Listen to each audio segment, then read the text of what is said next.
Restaurante La Barbacana patrocina este programa. Muy buenas tardes y bienvenidos a estos lunes donde ponemos de manifiesto nuestro patrimonio a través de las tradiciones, a través de la cultura, a través de todo aquello que tenga que ver con esta bendita ciudad de Málaga. Hoy precisamente estamos de enhorabuena, ya han podido comprobar que tenemos una M y no es que PTV Málaga, a la de Málaga se le haya añadido otra, sino que se nos ha otorgado en conmemoración del Día de Andalucía y por parte de la Diputación de Málaga en torno a esa festividad autonómica, la M de la Diputación por la treintena ya de años que este medio lleva llevándoles todas las noticias, todos los acontecimientos y toda la cultura y el patrimonio de esta ciudad. Y junto a los belenes, a ese museo de belenes de Mollina, junto a la importancia de la colaboración en el turismo de la Costa del Sol con Antonio García y la importancia también del deporte en la figura del malaguista, no malagueño porque es portugués, pero Duda, que es un hijo adoptivo ya de Málaga, se ha puesto de manifiesto en el auditorio Edgar Neville de la Diputación los premios con M. Y esta casa, pues además de esos 32 años que llevamos llevándole todas aquellas cuestiones de Málaga, ha sido premiada, reconocida, junto a los anteriores como les he nombrado. Y por eso hoy estamos felices, aunque siempre estamos felices. Y siempre lo hacemos porque les llevamos todas aquellas cuestiones que tienen que ver con esta ciudad, pero también con sus personajes, con su vocabulario, con su tradición y su patrimonio. Y nuestro patrimonio es traerles a todas aquellas personas que o nacidos en Málaga o nacidas en Málaga han tenido que ver también con esta ciudad o han venido desde otros lugares para formar parte de esta ciudad desde muchos puntos de vista. Sepamos pues quién es la persona que viene hoy a estos microespacios para saber mucho más de todas aquellas que han pasado por esta ciudad de Málaga. Fue la 10ª hija del matrimonio entre el industrial Manuel Agustín Heredia e Isabel Livermore Salas. Ya desde la infancia recibió una educación acorde a la alta posición económica familiar, fuerte creencia en el catolicismo, viajes al extranjero e inclinación por las bellas artes, convirtiéndose en una mujer culta e inteligente. Su marido, con el que se casó en 1850, Jorge Loring Oryazábal, fue un emprendedor en los negocios. Tras casarse, transformó su residencia de la Concepción en Málaga en un jardín botánico, siendo así la fundadora, junto a su marido, del actual Jardín Botánico La Concepción.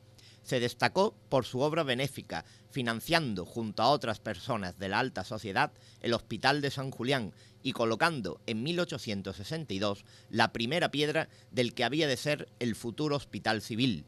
También fundó el Colegio de la Asunción, todas estas obras en Málaga capital. Adquirió, junto a su marido, las tablas de la Lex Flavia Malacitana con el fin de iniciar una colección arqueológica, el Museo Loringiano. Amalia Heredia fue una de los socios fundadores de la Real Sociedad Española de Historia Natural. También perteneció a la Orden de las Damas Nobles de María Luisa.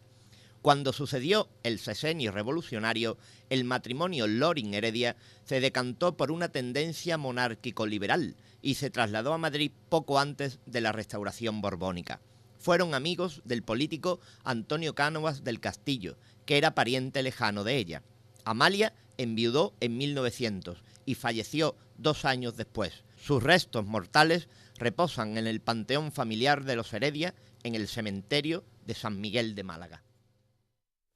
Toda una mujer dedicada a los demás también, porque ese jardín botánico que podemos disfrutar hoy en día, buena parte de la gestión y de la puesta en marcha del jardín, tuvo muchísima culpa de ello. Como mucha culpa de ello tiene en Málaga que nuestras tradiciones y que el patrimonio principalmente que conforma la ciudad de Málaga a través de todas aquellas cuestiones que tienen que ver con el ayuntamiento, es decir, el patrimonio municipal, se ponga en valor, se le reconozca y eventualmente y a través de exposiciones permanentes y temporales conozcamos todas aquellas cuestiones que tienen que ver con lo tradicional de Málaga, con la arquitectura, pintura, escultura, pero principalmente con un aspecto museístico. Y para ello, el MUPAN, que desde ya hace unos cuantos años, hablaba antes con Elías de otros años, pero Elías de Mateo, muy buenas tardes. Buenas tardes, Paco. Director del MUPAN, y hablábamos de lo rápido que pasan los años y Pues las sí, efemérides. y las efemérides, que es que estamos ya camino, hablábamos concretamente del centenario de la agrupación de cofradía, que está a 3 años vista. Y el MUPAN pues ya tiene esa década, ya tiene... Ya hemos pasado ya la década. se ha pasado, con lo cual parece que fue ayer la inauguración del Museo del Patrimonio Municipal. Efectivamente, yo creo que la Málaga está ahora mismo en un momento de pleno esplendor cultural, estamos trabajando mucho en muchos frentes y bueno, pues modestamente desde el MUPAN y desde el Museo Rebellero de Toro, pues estamos poniendo al servicio de Málaga y rescatando patrimonios a veces originales, porque Paco, tú que eres historiador del arte, sabes que el patrimonio y el arte no solamente ya son las tres grandes clásicas de la arquitectura, escultura y pintura, sino que la etnografía nos ha puesto en valor una serie de elementos de la cultura tradicional, de la cultura popular, que en este caso pues vamos a hablar esta tarde, noche, de la indumentaria, de la vestimenta y de los complementos.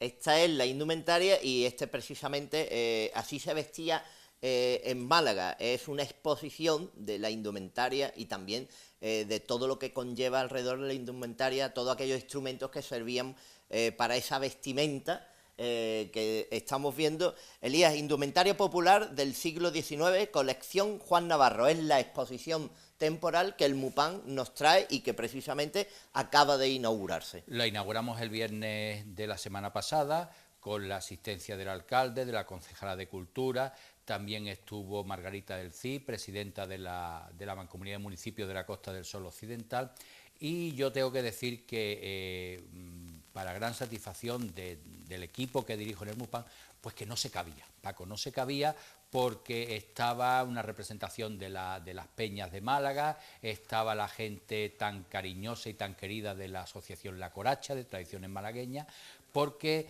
hemos hecho, creo que la primera exposición, con unos criterios museográficos actuales, luego hablaremos un poco de ello, de la indumentaria popular malagueña. Aquí yo me gustaría que las personas que nos están viendo y nos están oyendo reflexionaran en este sentido.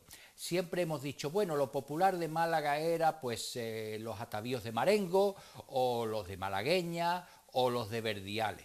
Pero esto es un viaje de tal manera que uno, en los maniquíes donde hemos puesto los modelos, pues sería la gente que estaba andando por la calle, por calle Lario recién inaugurada en 1891, o por el lecho del río Guadalmedina, que era un mercadillo cuando no venía el aluvión de agua, o por las calles de la Trinidad del Perchel en aquellas décadas final del 19 y principios del 20. Son prendas y complementos que yo les di, tienen dos características. Primero, que son originales. Fíjense ustedes que no son reproducciones, creo que hay un refajo que es una reproducción porque estaba en muy mal estado, pero son elementos originales y luego son elementos que Juan Navarro, que es el coleccionista, que es un apasionado del baile, del folclore y de la indumentaria popular malagueña y andaluza, pues utiliza con su grupo de, digamos, de danzas populares en las actuaciones que hace. Por lo tanto, son piezas también vivas,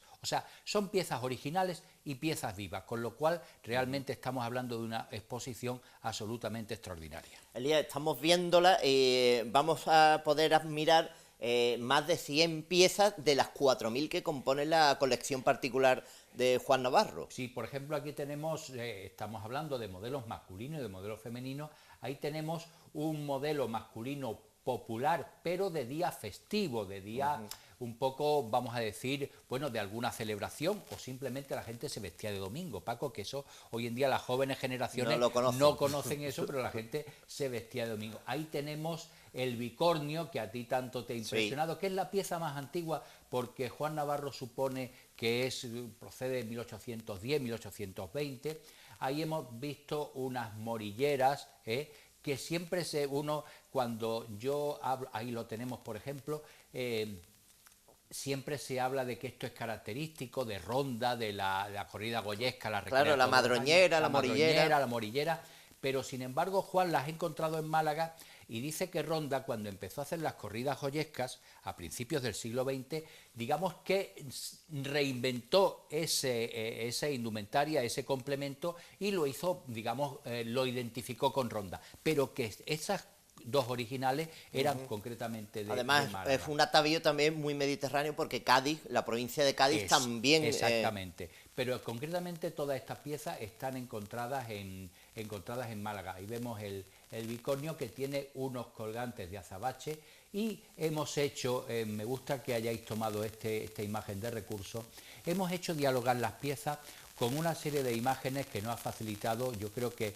uno de los grandes coleccionistas de fotografía histórica de España, Juan Antonio Fernández Rivero, gran colaborador del MUPAN, gran amigo, y entonces hemos conseguido hacer un diálogo. Por ejemplo, esas polainas las tenemos también en uno de los maniquíes que tenemos en el museo, y estas son una serie de fotos que Osés, un fotógrafo histórico de Málaga, hizo de modelos populares, fotos de estudio, pero que evidentemente hechas en la década de 1880-90, pues son coetáneas de las piezas que exhibimos.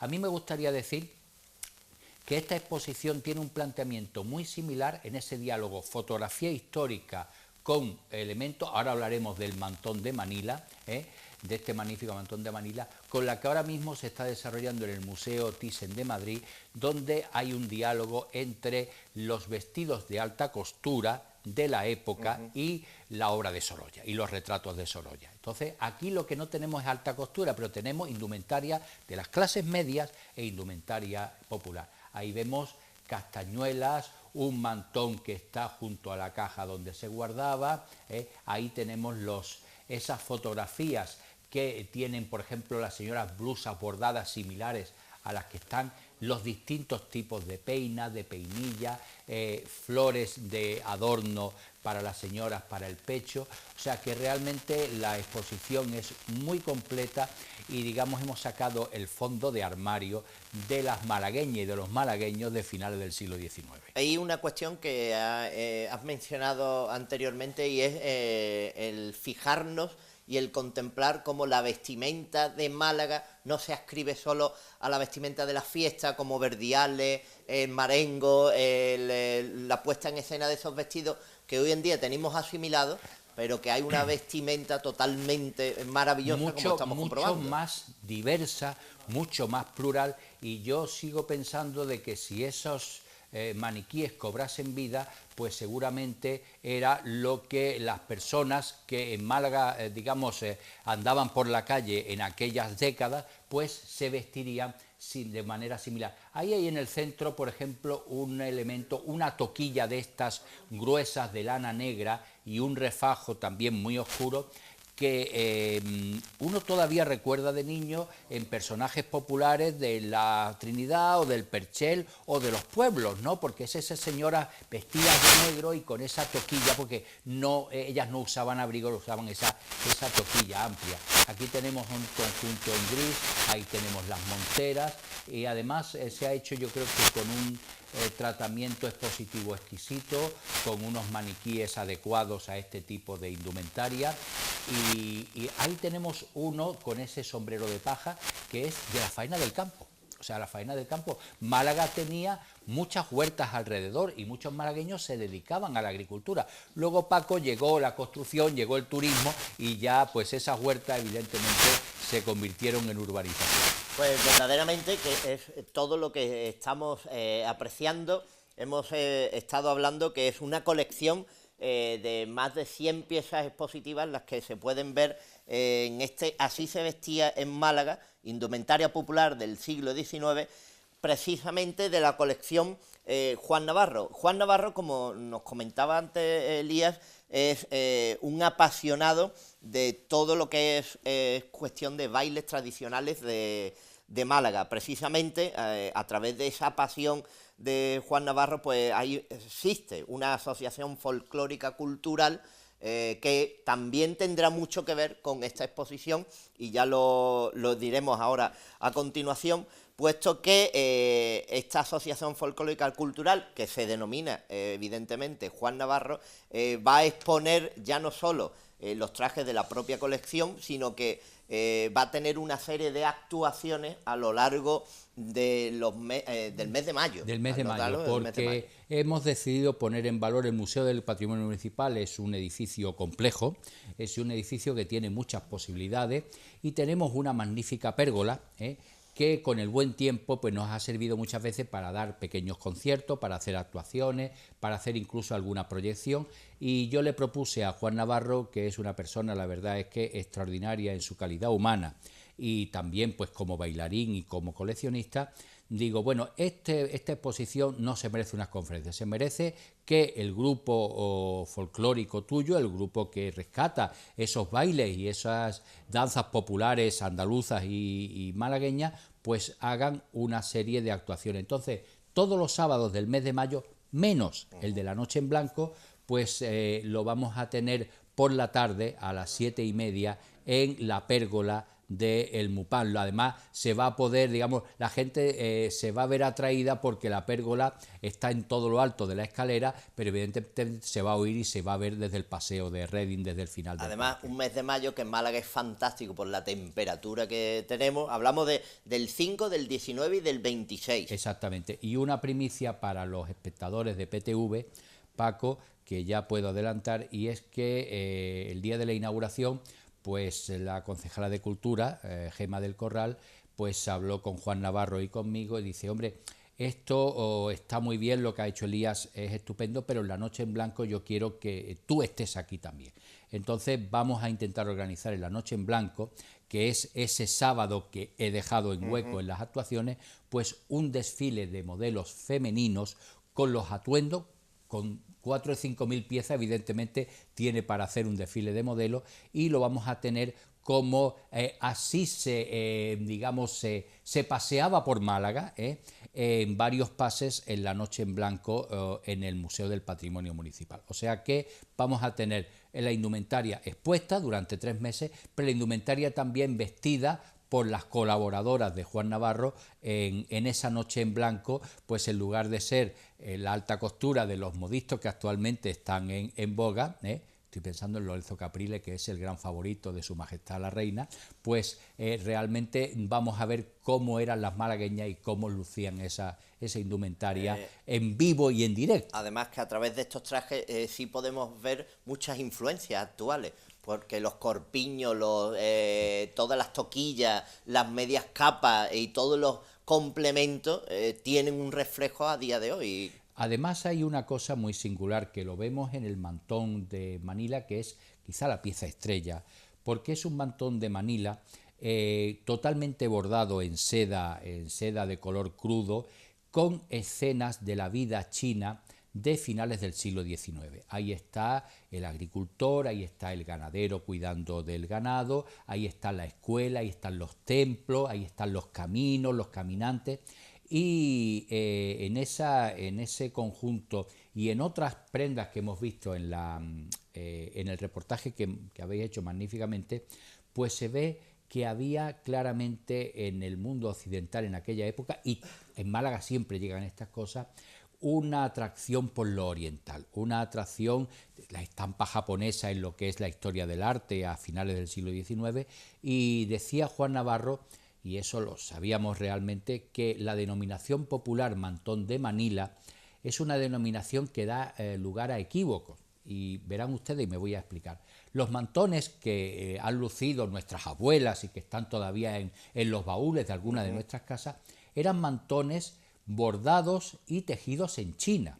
Lo que pasa es que el comercio venía a través de Manila, que era lógicamente la capital de Filipinas, colonia española hasta 1898, y desde Manila llegaban a los puertos de Cádiz, de Sevilla, de Málaga o de Bilbao. Entonces decía, viene el mantón de Manila. ¿De dónde viene? De Manila, pero realmente son mantones de China. Claro, Manila es la tipología del mantón. La tipología del mantón, pero en lugar, digamos, de embarque ya en los navíos del comercio español. Pero realmente ese mantón es absolutamente excepcional. Elías, hablamos de Así se vestía en Málaga. Se ha inaugurado el día 23 de febrero, se inauguraba. El viernes pasado lo inauguramos con la presencia del alcalde, de la concejala de Cultura y de la presidenta de la Mancomunidad de Municipios de la Costa. Y se va a proyectar hasta mayo, hasta finales de mayo. Hasta el 27 de mayo. Con lo cual es una temporal bastante consolidada en el tiempo. Sí, tenemos justamente aproximadamente 3 meses, que es lo que a mí en general me gusta hacer las temporales. Las temporales, Paco, exigen un esfuerzo organizativo muy importante, también una inversión.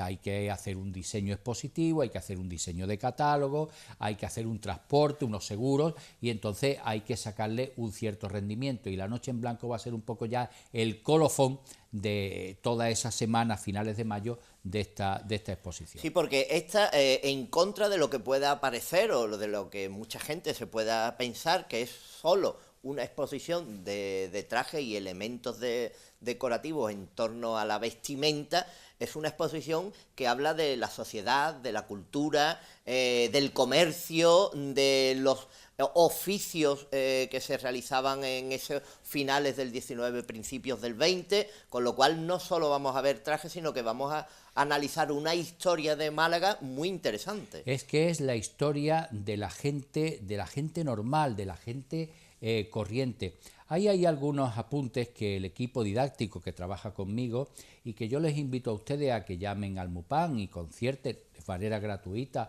para colectivos, para asociaciones de amas de casa, de antiguos alumnos, de antiguas alumnas y tal, visitas con ese equipo educativo, ese equipo que atiende a los colectivos, tanto escolares como de mayores.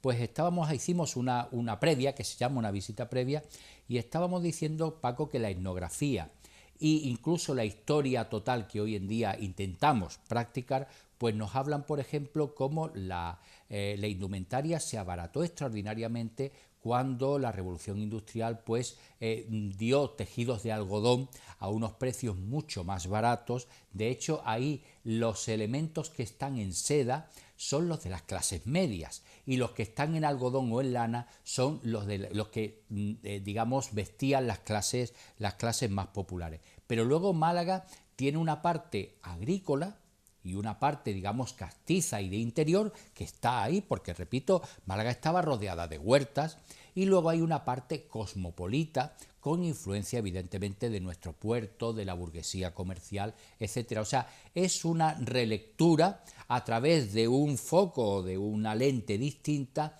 de la historia de Málaga en esos momentos, digamos, hace 100 años, porque estamos en el año 2018, pues vamos a irnos 100 años atrás y realmente podemos ver a través de otras perspectivas esa manera de vivir y de vestir de los malagueños. Y también es recuperar una exposición que normalmente podíamos asimilarla o verla en alguna medida en el Museo de Artes Populares, pero es una exposición que no es muy acostumbrada a realizarse ni a ponerse de manifiesto museísticamente. El Museo de Artes Populares, en general, aparte de que primero fue pionero entre los museos de Málaga, yo tengo que decir que yo estuve en la inauguración, la presentación de la misma, no hizo para un grupo de universitarios, el que era entonces director del museo y fue presidente de la Diputación, Baltasar Peña Hinojosa, el año 77, y a pesar de la sequía ha llovido mucho desde entonces, pero el Museo de Artes Populares tiene algunos modelos de vestidos de alta costura, fundamentalmente de vestidos de alta costura. Y aquí piensen ustedes que no se van a encontrar ustedes un Ward, que es el primer gran modisto, digamos, de fama universal, que trabaja en París, en Londres, sino que se van ustedes a encontrar modelos populares o modelos. El otro día me decía un gran amigo cinéfilo de una de estos modelos en seda de una burguesa, dice, bueno, puede ser el ama de llaves de Rebeca, por ejemplo, o puede ser la regenta de Clarín, pues esos personajes, digamos, de tiempos atrás, la indumentaria puede asimilarse con eso. O sea, es la primera exposición de indumentaria popular con criterios museográficos, digamos, actuales y de calidad que se hace en Málaga.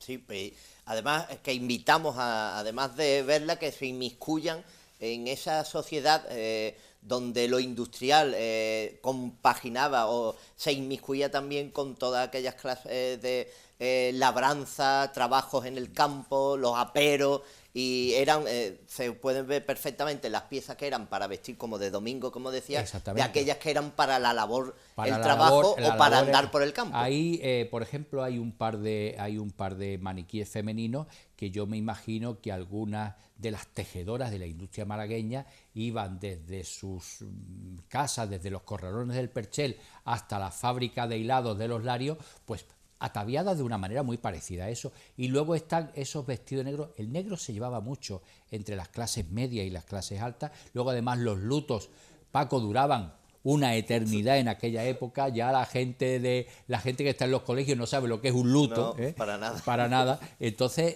la indumentaria negra, pero una indumentaria exquisita, con unas capitas bordadas en seda, de encaje y tal, también están en la exposición.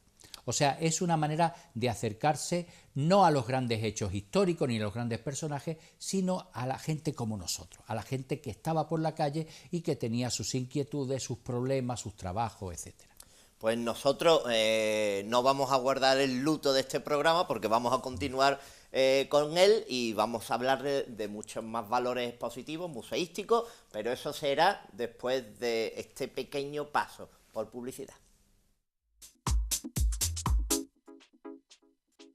28 de febrero de 2018. Nos mueve tu innovación, tu ingenio, tu historia, tu cultura, tu naturaleza, tus raíces, tu empuje,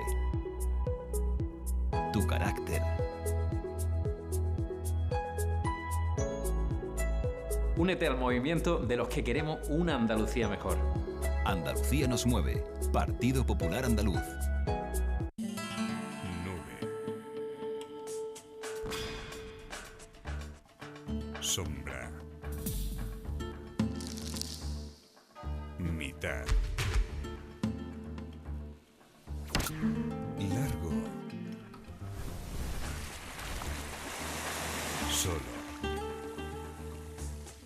Café Santa Cristina. Esta Semana Santa regalamos 24 plazas en un balcón y 20 abonos de sillas. Puedes participar por correo o por internet. Mira las bases en nuestra web. Café Santa Cristina, el gusto por lo nuestro. Restaurante La Barbacana, un lugar para compartir sabores gastronómicos con identidad malagueña. Descubre los sábados por la noche nuestras cenas con espectáculo flamenco. La Barbacana, historia, tradición, arte y estilo. 28 de febrero de 2018. Nos mueve tu empuje,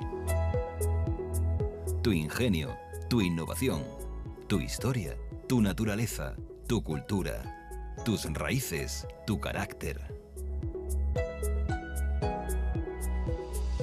Únete al movimiento de los que queremos una Andalucía mejor. Andalucía nos mueve. Partido Popular Andaluz.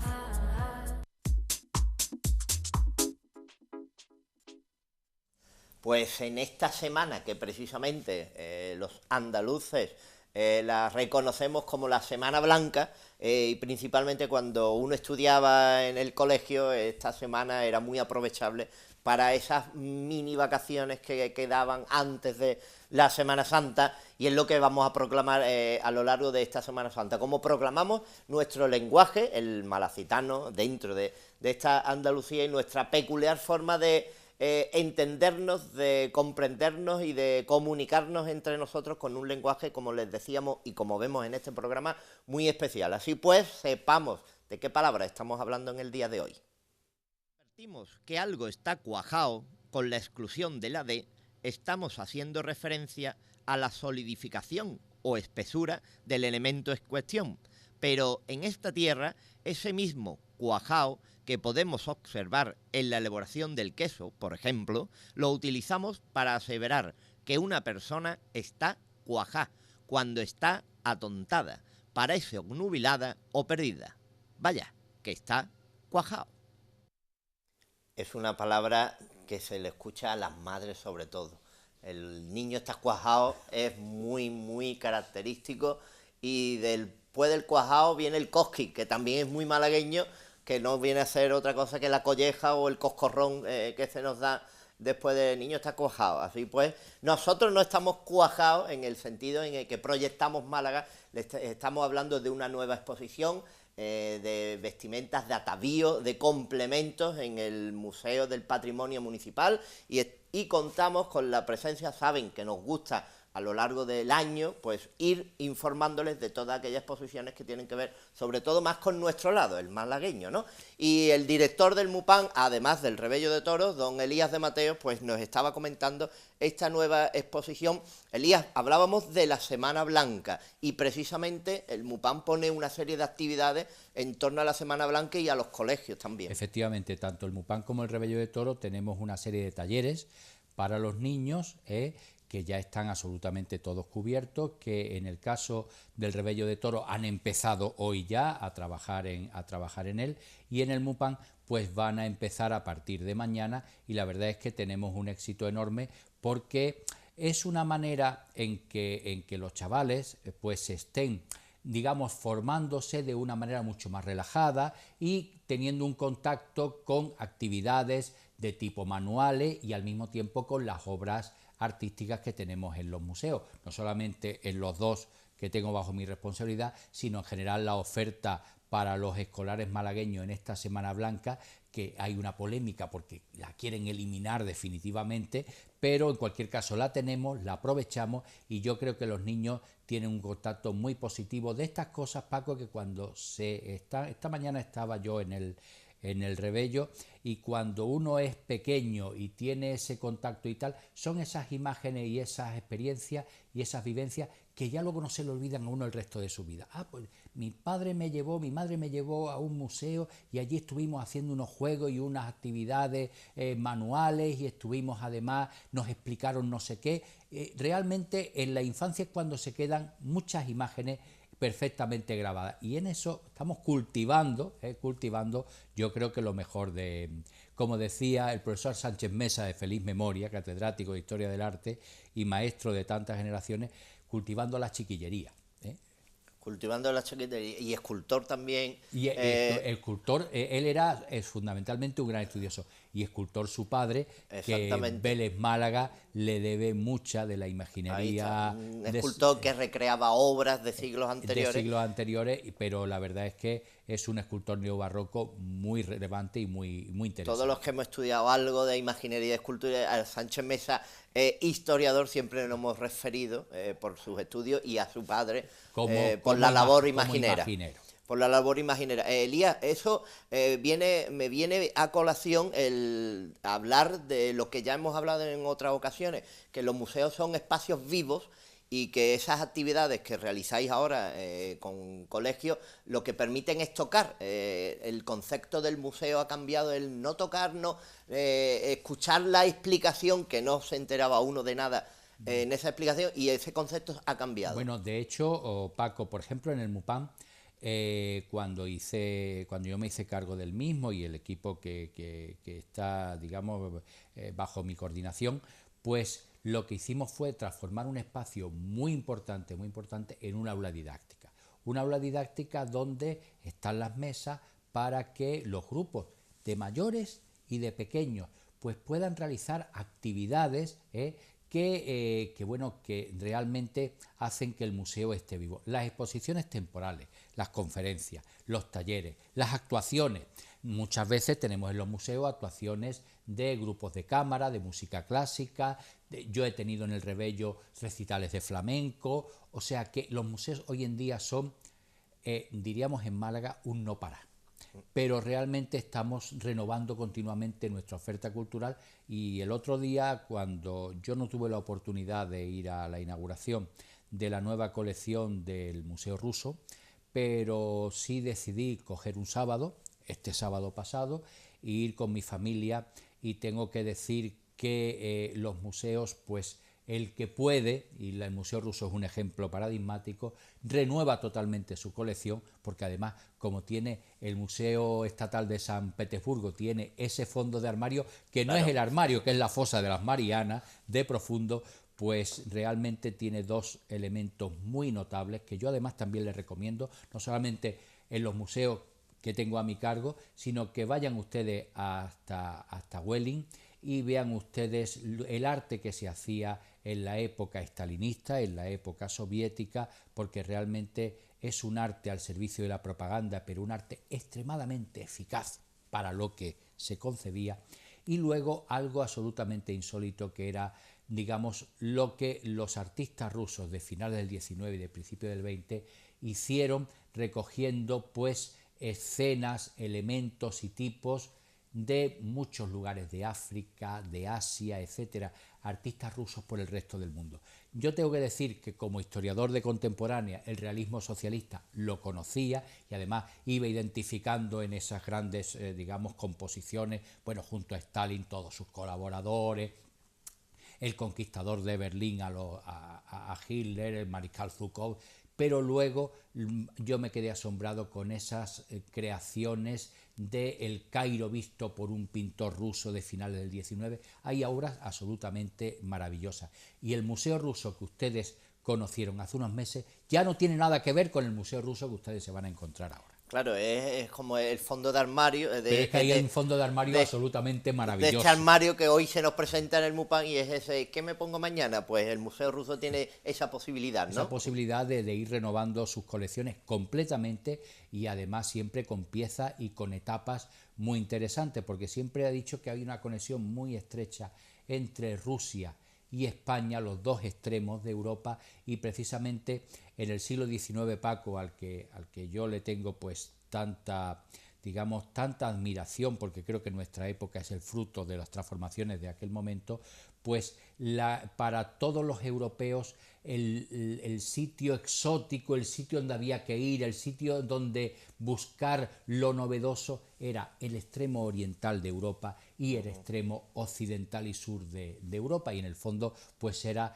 la fascinación por lo oriental, por lo musulmán, por todo eso. Y otra alegría y otra renovación, en este caso de firma, el Pompidou, que se ha firmado una renovación de años, con lo cual vamos a estar 5 años más, nos vamos a proyectar... Tenemos esa franquicia de, yo creo que es el centro de arte contemporáneo más importante del mundo, y además muchas personas deben de saber, aquí hablamos del Pompidou. ¿Quién era Pompidou? Pompidou, Paco, y yo lo llegué a ver en televisión, bueno, porque lógicamente uno seguía las noticias de entonces en blanco y negro. Fue un importante presidente de Francia que sucedió al general de Gaulle, que murió de cáncer al desarrollo de su mandato, pero un hombre con una extraordinaria cultura, un hombre que no solamente tenía una carrera administrativa y política muy brillante, sino que era un hombre que intentó que París se renovara en lo artístico, que no se quedara en las maravillas que tenía París y que hubiese un lugar donde el arte contemporáneo, pues París fuera, como siempre ha querido ser Francia y los parisinos, el centro del mundo en el arte contemporáneo, y de ahí se crea el Centro Pompidou, que exteriormente chocó cuando la arquitectura aquella, con todos los elementos, digamos, de la infraestructura interna de un edificio, pues se saca al exterior, pero que hoy en día está pues perfectamente integrado. Hablando de renovación y debido a esa dualidad en la dirección museística que tienes en tu persona, MUPAN y Revello de Toro. Revello de Toro siempre dentro de la estable se renueva, y sobre todo llegando también estas fechas de Cuaresma y Semana Santa. Pues era un desafío, Paco, porque llevamos, creo recordar, llevamos con el museo abierto desde noviembre de 2010, y llevamos ya, si nosotros hacemos 2 exposiciones temporales en el Revello al año, pues prácticamente llevamos pues 14 exposiciones, 15 exposiciones temporales en el Revello de Toro. Y yo siempre quería hacer coincidir algo que tuviese una relación con la Semana Santa, porque Revello es un gran cofrade, un cofrade muy comprometido con su ciudad y con su Semana Santa. Él siempre ha atendido las demandas, y tú lo sabes perfectamente, de las cofradías que han ido él a pedirle una pintura para un estandarte, a pedirle cualquier elemento, un cartel, etcétera, la propia agrupación, pero claro, hacer ya un montón de exposiciones. Sin embargo, yo siempre me asombro con la enorme capacidad de Félix Revello y con la diversidad de su obra. Pero este año es que yo lo tengo todo expuesto, ¿o no? o no.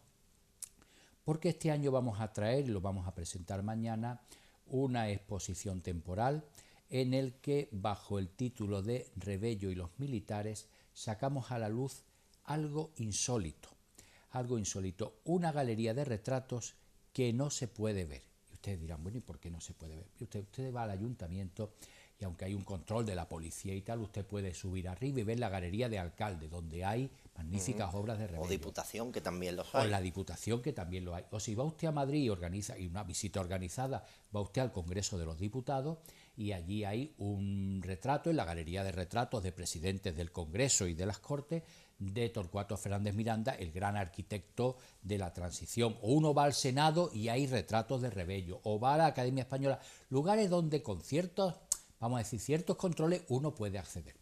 Pero claro, ni ustedes ni yo podemos entrar en el núcleo desde donde se dirigen las Fuerzas Armadas Españolas, sencillamente por un tema de seguridad.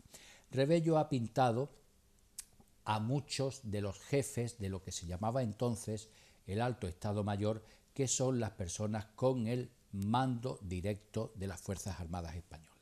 Entonces, yo tengo que decir que esa idea pues se ha cuajado en una iniciativa que ha tenido una magnífica acogida por parte del jefe del Estado Mayor de la Defensa, el actual jefe del Estado Mayor de la Defensa, y mañana pues vamos a presentar, no todos porque la sala, tú la conoces, muchos malagueños la conocen, tienen una capacidad determinada, pero un retrato oficial distinto. ¿Por qué lo digo distinto? Porque es el retrato oficial de un militar.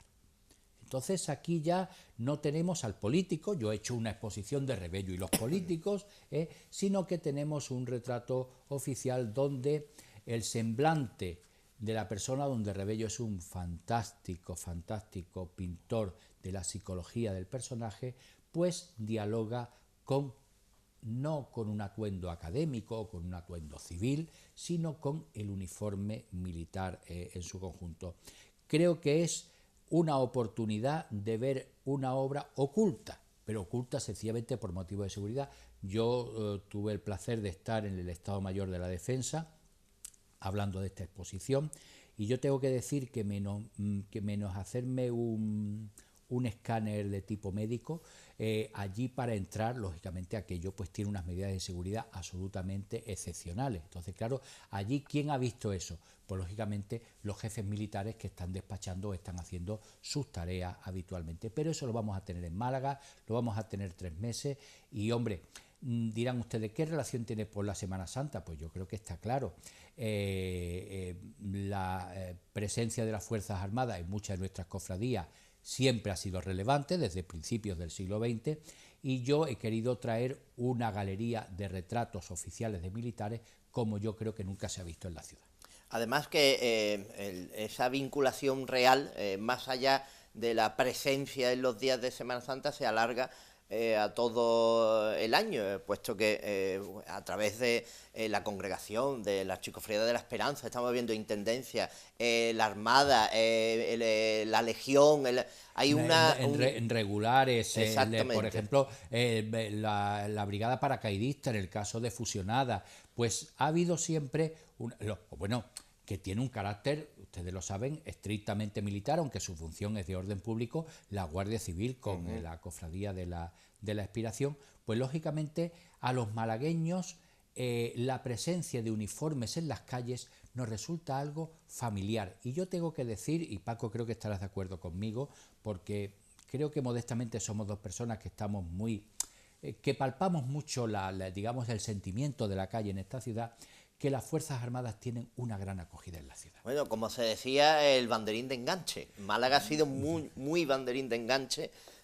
tanto en la capital como en la provincia. Como en la provincia, efectivamente. Porque la Legión está muy presente en la provincia de Málaga. Claro, porque cuando el Cuarto Tercio vino a Ronda, ya hace muchísimos años, pues realmente la presencia de la Legión en Ronda y en muchas de nuestras localidades, en momentos de celebraciones patronales, también de la Semana Santa, pues yo creo que es importante. Málaga y las Fuerzas Armadas han tenido siempre, como se suele decir, una relación muy afectiva y muy especial, que yo sinceramente creo, y no porque seamos malagueños los dos y estemos en una cadena de Málaga, que otras provincias no la tienen, Paco, de verdad. Sí, en otras provincias el calor que en Málaga se le da.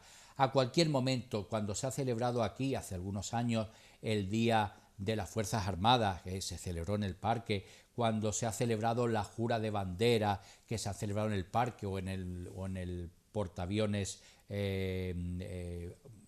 voy a decirlo, Rey Juan Carlos, no me quiero confundir con el anterior, pues la acogida y el impulso de los malagueños siempre ha sido algo importante. Y ahora es la oportunidad, a partir de pasado mañana, de que ustedes se acerquen por el Rebello, porque detrás de esos soldados de España pues ha habido grandes profesionales, grandes militares, y en los últimos años yo sigo pensando, Paco, que las Fuerzas Armadas hoy en día que están haciendo una labor absolutamente excepcional en lo que son las misiones de paz, en lo que es, digamos, apagar fuegos de guerra en otros lugares del mundo, son también la garantía de nuestra propia libertad, de nuestra propia seguridad, al mando del gobierno legítimo en cada momento de España y al mando, lógicamente, de Su Majestad el Rey.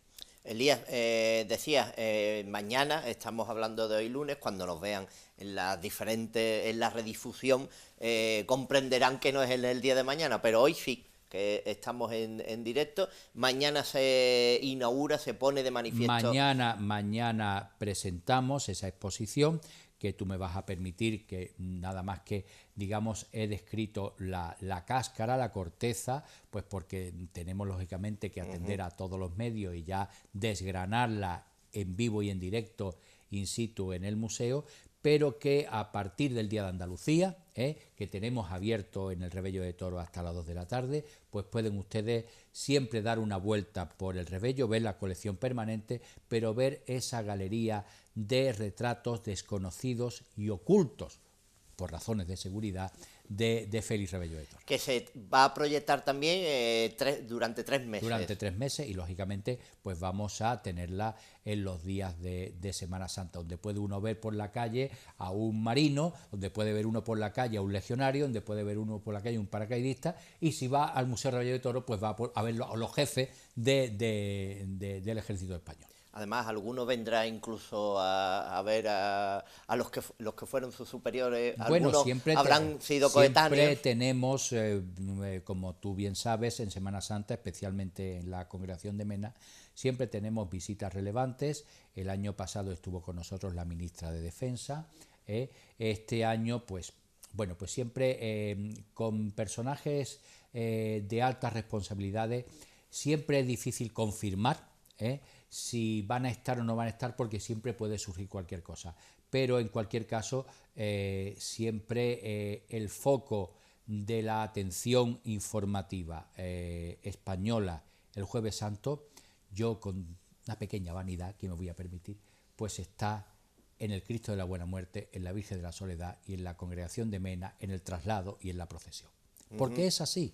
Ese es un foco, y hoy nuestro foco estaba y ha estado y seguirá estando en Así se vestía en Málaga, indumentaria popular del siglo XIX, esa pieza que desde el XIX, finales, el último tercio, hasta los principios, las primeras décadas del siglo XX, se exponen en el MUPAN. Hemos hablado de esa exposición, de las actividades en torno a esta Semana Blanca, que se va a proyectar también durante 3 meses, que va a tener su correspondencia en baile y en folclore popular en el mes de mayo, en 3 de los sábados del mes de mayo, y que uno en concreto, ese no lo tendrá porque se pondrá de manifiesto, que es la Noche en Blanco, que acabas de dar como primicia en el programa y de manifestar que esa Noche en Blanco pues va a tener ese carácter especial, ¿no? Coincidiendo con esta exposición. Un desfile de modelos, pero de modelos del siglo XIX.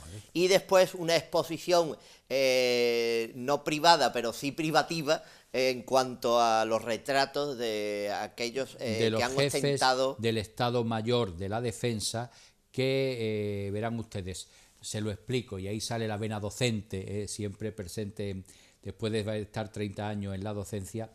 Mire ustedes, el ejército español tiene una estructura de mando piramidal.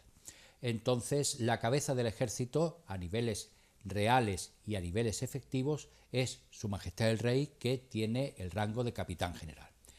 Luego está, lógicamente, el gobierno. Los militares obedecen al gobierno constitucional, legítimo y democrático, el presidente del gobierno y la ministra de Defensa. Pero el militar que justamente está debajo del rey, son a lo largo del tiempo los jefes del Estado Mayor de la Defensa. El GEMAD. El GEMAD. Pero claro, si no habla de GEMAD, en la congregación de Mena sabe la gente a lo que nos referimos, Exactamente. pero hay que decir que es los jefes antiguamente del Alto Estado Mayor y hoy en día del Estado Mayor de la Defensa. Pues Elías, como siempre, un placer el contar con tu presencia para desglosarnos todas aquellas cuestiones que tienen que ver con las exposiciones en ese Museo del Patrimonio Municipal, también aquellas que se llevan a cabo en el Revello de Toros, y contribuir de esa manera pues también a divulgar ese patrimonio malacitano que tenemos, que siempre ha estado ahí y que gracias, entre otros museos del patrimonio, pues sale a la luz en estas exposiciones temporales y en la permanente. Y además yo tengo que decir que está cerrado el programa de exposiciones del MUPAN este año y que tenemos exposiciones muy diversas pero muy interesantes, porque en la próxima, Paco, voy a hacer como en el 1, 2, 3, aquello de hasta aquí puedo leer. En la próxima nos vamos a ir hasta el siglo XVIII en Málaga a través de la visión de un artista muy interesante. Vamos a ver una visión de la Málaga del siglo XVIII y luego nos vamos a ir mucho más atrás, nos vamos a ir a la antigüedad, a los primeros momentos de la ciudad de Málaga, y vamos a ver qué pasaba en Málaga con los griegos. Pues y hasta ahí puedo leer. Eso que avanzamos, gracias Elías. Gracias, Paco. Y nosotros nos volvemos a ver el lunes, porque habrá mucho más patrimonio, mucha más tradición y mucha más Málaga, que es lo nuestro. Restaurante La Barbacana ha patrocinado este programa.